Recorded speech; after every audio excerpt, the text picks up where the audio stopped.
12 лица от община Тунджа с диагноза диабет ще могат безплатно да се възползват от съвместната инициатива между община Тунджа и медицински център Топ Медик Ямбол. Тук говорим за тежки случаи, които ние сме селектирали, и това е работата на общината по реализацията на този проект, да подадем имената на медицинския център и на медицинските лица.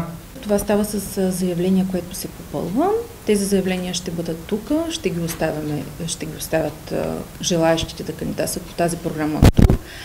И оттам нататък ние, лекарите имам предвид, които сме в комисията, ще преценяме кой е подходящ и кой не и ще се свързваме с зададените контакти на хората. Процедурите в барокамерата значително повишават кислородният капацитет на течните среди в организма ни – кръв, лимфа, тъканни течности и други, като нивото на кислород, разтворен в плазмата, се увеличава до 15 пъти повече в сравнение с дишането в обикновени условия. Високото ниво на кислород в болните тъкани води до стабилизиране на физиологичните параметри на клетката, което създава добър имунен отговор. Хипербарната оксигенация дава възможност раната на диабетика, ако една рана зараства от 6 до 9 месеца и някой път става така, че не може да зарасне и се стига до ампутация на крак или на ръка, се стига до там, че като се влезе, като се направят процедурите в барокамера, раната може да зарасне